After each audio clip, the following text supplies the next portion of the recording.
दोस्तों, आज की वीडियो कांग्रेस प्रवक्ता अजय उपाध्याय बनाम शहजाद पूनावाला और गोदी मीडिया एंकर होने वाली है, जिसमें अजय उपाध्याय ने शहजाद पूनावाला को ऐसे धोया है जो देखने लायक है। तो दोस्तों, आपको आगे की वीडियो दिखाते हैं। सबसे पहला सवाल आप ही से शहजाद पूनावाला जी। देखिए, बहुत सारे ये सच्चाई है कि सरकार बार बार कह रही है कि अभी ऑपरेशन जारी है, लेकिन इसी के साथ साथ सवाल भी विपक्ष की तरफ से पूछा जा रहा है कि बहुत बड़ा मौका था और ट्रंप के हस्तक्षेप को लेकर। इन दोनों पर आपका पॉइंटेड जवाब चाहिए। सबसे पहले भारतीय सैन्य शक्ति के पराक्रम, साहस और शौर्य के लिए एक बार जोर से नारा लगाइए, भारत माता की, भारत माता की। देखिए, एक नया नॉर्मल स्थापित किया गया है ऑपरेशन सिंधु के द्वारा कि अब मोस्ट फेवर्ड नेशन नहीं, मुंह तोड़ जवाब स्टेटस होगा। अब अमन की आशा नहीं, अब ब्रह्मोस की भाषा होगी। अब न्यूक्लियर गीदड़ भपकी नहीं, न्यूक्लियर देश में घुसकर 9 आतंकी कैंपों को और 11 मिलिट्री बेसेस पर हम हमला करेंगे। अब गोली का जवाब गोले से दिया जाएगा। चलो भाई, देखो अब मैं क्या करता। अब दिन में तारे नहीं, रात को उजाले दिखाए जाएंगे, सूर्योदय किया जाएगा और एक्ट ऑफ टेरर को एक्ट ऑफ वॉर माना जाएगा। ट्रेड, टेरर, टॉक्स और पानी एक साथ नहीं चलेंगे, ये आज हमने स्थापित कर दिया। और एक बार और भी कही है राजनाथ जी ने कि ऑपरेशन सिंदूर तो केवल एक ट्रेलर है, पिक्चर अभी बाकी है। प्रोबेशन पर स्टूडेंट है, स्टूडेंट ने कोई गलती की तो गोली का जवाब गोले से दिया जाएगा। बिल्कुल चुप, हिम्मत कैसे हो तेरी मुंह खोल ले। परंतु देखें, न्यू नॉर्मल तो हो चुका है, हमारा देश का न्यू नॉर्मल अब स्थापित है। अब 26/11 वाली स्थिति नहीं है, पर कुछ लोग ओल्ड नॉर्मल पे अभी भी है। कर्नाटका कांग्रेस के नेता कहते हैं ऑपरेशन सिंदूर शो ऑफ के लिए था। कितने आतंकी मारे हुसैन दलवाई पूछते हैं। इमरान मसूद बोलते हैं कितने बॉडी बैग्स लाए गए। उदित राज बोलते हैं सिंदूर नाम सांप्रदायिक है, धर्म देखकर मारा गया, सांप्रदायिक नहीं था। अजय राय और चन्नी जी ने तो सबूत मांगे थे, रफाल का मखौल उड़ाया था। आतिशी मारलेना बोलती है, जिनके पिता और माता जी ने अफजल गुरु का समर्थन किया था, कि पाकिस्तान ने तो हार नहीं मानी। अरे 65 में मानी क्या, 71 में मानी क्या, 99 में मानी क्या। और देखिए ना, 2 शरीर एक जान, कांग्रेस और पाकिस्तान बोले एक ही जुबान। मतलब कांग्रेस पार्टी बोल रही है या डीजी आईएसपीआर, समझ में नहीं आता। ये वही कांग्रेस पार्टी है आज जो फिर से प्रमाण मांग रही है। सर्जिकल स्ट्राइक पे भी मांगा था, बालाकोट एयर स्ट्राइक पे भी मांगा था। इसीलिए मैं आज पूछना चाहता हूं, और देखिए लास्ट 10 सेकंड लेता हूं। कांग्रेस और पाकिस्तान में एक और सिमिलैरिटी है, दोनों डिलुलू में है। डिलुलू पता है क्या है? डिलुलू एक पार्टी है 99 जीतती है तो बोलती है हम जीत गए, और दूसरा है 9 आतंकी कैंप तबाह हो गए, 11 मिलिट्री बेस पर हमला हो गया और बोले हम जीत गए। तो देखिए यहां पर दिखेगा, कहीं सुप्रिया कहीं शाहबाज एक ही एनर्जी से काम करते हैं। चलिए अजय जी, माइक उठाइए और जवाब दीजिए। अपनी पार्टी को भी डिफेंड कीजिए। अमीक मनमन मुस्कुरा रहे हैं, वो भी मानते हैं। अपनी पार्टी को भी डिफेंड कीजिए, और साथ ही ये वक्त है एक आवाज भारत से जाए। जो शाहबाज कह रहा है उसकी भाषा हम देश के अंदर क्यों बोले कि हम हार गए? पहले भारत माता की, हिंदुस्तान जिंदाबाद, पाकिस्तान मुर्दाबाद। हम मालूम है तेरे बाप को मत। हमारे साथी ने बड़ी अच्छी बात कही और वाकई पिक्चर के अच्छे जगदीप के भूमिका में है। मैं जगदीप बनने के लिए इनको धन्यवाद देता हूं। पर ओरिजिनल पिक्चर जो थी सेना ने दिखाई थी पूरे देश में, और सेना जिस तरह से पाकिस्तान में जाकर के 100 से ज्यादा आतंकवादियों को जमींदोज की, इसके लिए सेना के पराक्रम को पूरा देश सैल्यूट करता है, सलाम करता है। हम सब मिलकर के, पूरे देशवासी ये चाहते थे, जिस तरह उत्साह के साथ देश, हिंदू मुस्लिम सिख ईसाई सब एक साथ खड़े थे। देश का सभी वर्ग, सभी धर्म और सभी राजनीतिक पार्टियां एक साथ सेना के पराक्रम के साथ मनोबल ऊंचा करने के लिए खड़ी थी। हम पूरे देशवासियों को भी नमन करते हैं कि जब देश पे संकट आए तो सब एक साथ रहना, भाजपाइयों के साथ सियासत मत करना। आज भाजपाई सियासत कर रहे हैं, सबने देखा। मैं कहता हूं, वो कौन है चाचा इनका ट्रंप? ये कौन होता है सीज फायर कराने वाला? जब देश उत्साह में था, हम पाकिस्तान को नेस्तनाबूद करने की स्थिति में थे, पाकिस्तान को टुकड़ों में बांटने की हमारी क्षमता हमारी सेना की थी, और हम सब चढ़ चुके थे।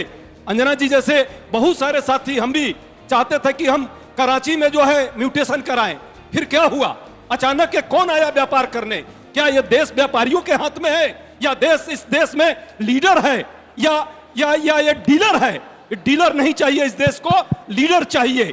पराक्रम सेना का है, उसको सभी लोग सैल्यूट कर रहे हैं। सेना के पीछे छुप करके कुछ लोग इस देश में राजनीति और सिर्फ सियासत करना चाहते हैं। वो सुन लें, ये देश सदियों से मजबूत रहा है, आज भी है और सदियों तक मजबूत रहेगा। 140 करोड़ देशवासी, जब भी देश पर संकट आएगा, संप्रभुता और अखंडता पर प्रश्न आएगा, हम सब साथ होंगे, सेना के साथ होंगे, अपने विचारों को, अपने मतभेदों को भुला करके देश के साथ होंगे। देश पहले है, देश के बाद कोई है। 10 सेकेंड। लेकिन एक उप मुख्यमंत्री हैं अभी मध्य प्रदेश के और एक मंत्री हैं। भाई इन दोनों को भाजपा के लोग सलाम कर रहे हैं, उनको बर्खास्त नहीं कर रहे हैं। सुप्रीम कोर्ट, हाई कोर्ट ने कहा उस दोनों व्यक्ति ने देश की अखंडता और संप्रभुता के साथ कहीं ना कहीं प्रश्न लगाया है। हमारी बहादुर बेटी जो सोफिया है उसके साथ प्रश्न लगाया है, पर भाजपा के लोग अभी तक कोई कार्रवाई नहीं किए। मैं पूछना चाहता हूं, तुम सेना के साथ हो, मोदी जी और अमित शाह जी और प्लस जो इनके अध्यक्ष है राष्ट्रीय, आप सेना के साथ हो या अपने मंत्री को बचाने के साथ हो, या सियासत के साथ हो या देश के साथ हो? राष्ट्रहित प्रथम है, राष्ट्रहित आगे है और राष्ट्रहित आगे रहना चाहिए। अबे जल्दी बोल, कल सुबह पनवेल निकलना है। देखिए, जिस ऑर्डर में पूछा उसी ऑर्डर में जवाब देता हूं। अच्छा है, एक उनके दूसरे प्रवक्ता है सुरेंद्र राजपूत, उन्होंने तो कहा था कि किसी को बाप बना दिया, इन्होंने चाचा बोला है। आप ही के चाचा ने कल 6 बजे के शो में अंजना ने दिखाया है, ट्रंप चाचा ने मान लिया कि मध्यस्थता नहीं की, मदद की, और यही चीज थरूर बोल रहे थे, परंतु थरूर अपने सांसद को नहीं मानेंगे और ट्रंप चचवा का कितना मानेंगे ये समझ में नहीं आता कि ट्रंप में ऐसा क्या विदेशी नेतृत्व इनको हमेशा ही पसंद है। अब कहीं उधर उधर मत सोचना, मैं एलन ऑक्टेवियन ह्यूम की बात कर रहा हूं, आप कहीं और चले मत जाना। परंतु मैं बताता हूं मध्यस्थता क्या होती है। मध्यस्थता वो होती है जब चाचा नेहरू जाते हैं 1948 में और कश्मीर सौंप कर आते हैं यूनाइटेड नेशंस को पटेल जी के खिलाफ जाकर, जब 1966 में ताशकंद में मजबूर किया जाता है लाल बहादुर शास्त्री को जाने के लिए और सोवियत यूनियन द्वारा ब्रोकर किया जाता है, जब IWT वर्ल्ड बैंक के द्वारा ब्रोकर किया जाता है। आज उसी IWT को हमने लात मारा और अजय बांगा यहां पर थे, उन्होंने कहा मेरा कोई मतलब नहीं, वर्ल्ड बैंक का कोई मतलब नहीं, इंडिया को जो करना है करो। इसको बोलते हैं मजबूत नेतृत्व। में इंदिरा गांधी ने न्यूक्लियर डील के सीक्रेट बिलावल भुट्टो के दादा मतलब नाना जुल्फिकार अली भुट्टो को ऑफर किया और ये यूनाइटेड स्टेट्स में और सारा डॉक्यूमेंट सामने आया है और 2013 के टाइम्स ऑफ इंडिया में छपा है जब इनकी सरकार थी। अब मुझे बताइए कि 71 में आप देश के दुश्मन को न्यूक्लियर सीक्रेट देना चाहते थे। समझ रहे हो? समझ रहे हो? किस प्रकार का आपका रवैया था? आज मुझे बताइए और मैं आपको डॉक्यूमेंट भी दिखाना चाहता हूं कि कौन सा डॉक्यूमेंट था जिसमें इंदिरा गांधी ने देश के न्यूक्लियर सीक्रेट देने की बात की थी। और आप देखकर सुन हो जाएंगे, चकित हो जाएंगे। मैं पढ़कर सुनाता हूं। The government of India is unable to understand repeated talk of nuclear blackmail by the government of Pakistan. I have explained in my letter to Prime Minister Bhutto and the peaceful nature and economic purpose of the nuclear experiment and stated that India is willing to share her nuclear technology with Pakistan. ये देखिए, ये document है 1971 का। इंदिरा गांधी ने हमारे साथ क्यों धोखा किया बताइए। दोनों पर करता हूं। पहली बात कि ठीक है, इनको चाचा पे प्रॉब्लम है, इनको पापा ही इनको रहने देते हैं, ट्रंप इनके पापा ही हैं। मैं नहीं कुछ कहूंगा। सुनिए, किसी को राजमाता बनाइए और आप किसी को अपना बाप घोषित कीजिए, हमें क्या उससे। बीच में नहीं, एक बड़ा झूठ यहाँ फैलाने का प्रयास हुआ।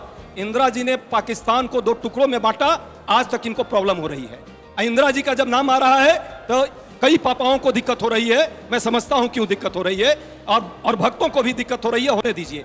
देश को यदि मजबूत किया किसी ने तो इंदिरा जी ने किया और पाकिस्तान को 2 टुकड़ों में बांटने का काम। दूसरी बात, ये कहते हैं 54 सैनिकों की बात। 77 में आपकी सरकार आई थी भाई, अटल बिहारी जी वाजपेयी जी उसमें मंत्री थे, आडवाणी जी मंत्री थे। 2001-2 के बाद जब कारगिल युद्ध के बाद जो समझौता हुआ उसमें मुशर्रफ इस दिल्ली में आए। क्या इंदिरा गांधी ने हमारे न्यूक्लियर टेक्नोलॉजी ऑफर किए थे? हाँ या ना? बीच में हाँ या ना? बीच में नहीं बोलता। हाँ या ना बोलिए ना। हाँ या ना क्यों नहीं बोल पा रहे? सच बोलते हैं। सच सवाल पूछा गया, उसका जवाब दीजिए ना भाई। 71 के बाद क्या आपने ऑफर किया था? हाँ या ना? सुना रहा हूं आपको। 77 में आपकी सरकार थी, क्यों नहीं ये काम किया? फिर 2000 में वाजपेयी जी ने ऑन रिकॉर्ड जब मुशर्रफ और वाजपेयी जी में समझौता हुआ, क्लियर कर दिया कि नहीं वहां कोई 54 सैनिक जो है नहीं थे। ये जाकर देखिए, पढ़िए, नहीं है आप। और दूसरी बात, न्यूक्लियर डील की बात की है। मैं न्यूक्लियर डील पर किताब लिखा हूं, भारत की अमेरिका संबंध और परमाणु संबंध पर। ये गलतफहमी मत यहां पैदा कीजिए, झूठी बात। न्यूक्लियर इंडिया बनाने का काम इंदिरा जी का था। न्यूक्लियर इंडिया बनाने का नाम बात अटल बिहारी वाजपेयी जी का था।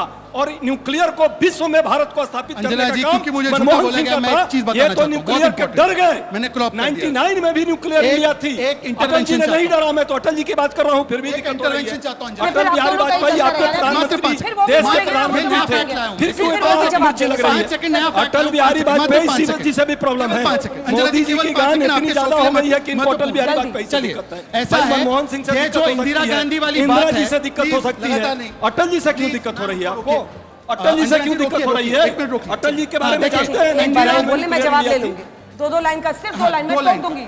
2 लाइन इंदिरा से ज्यादा। गांधी जी ने ये हमारे न्यूक्लियर पार्क को ऑफर किया था, ये 2013 में सामने आया और अखबारों में है, छपा अगर ये झूठ गलत है। था तो उनकी सरकार का उस समय का 2013 स्टैंड में बता आया, दे। मोदी जी का उस झूठ समय है। का स्टैंड बता दे, क्या था उनकी सरकार का स्टैंड? उस समय का स्टैंड बता दो कि आपने सब खारिज देश किया जानता है, झूठ इसको। इंदिरा बोलते हैं। गांधी ने हमारे इनको न्यूक्लियर झूठ पार्क को है। ऑफर किया आइए, था। आइए, जांच करवाइए। सर्वदलीय बैठक में इस पर भी चर्चा होगी, मोदी जी को कहिए। उपाध्याय जी, प्लीज। प्रोफेसर उपाध्याय जी, आपने इतना झूठ बोला है कि मैं अगर उसका जवाब देता रहूं तो बहुत टाइम निकल जाएगा, लेकिन फिर भी on the fact, on the record बता दूं, आगरा में कोई समिट जो हुआ था उसमें कोई डॉक्यूमेंट साइन नहीं हुआ, कोई समझौता नहीं हुआ।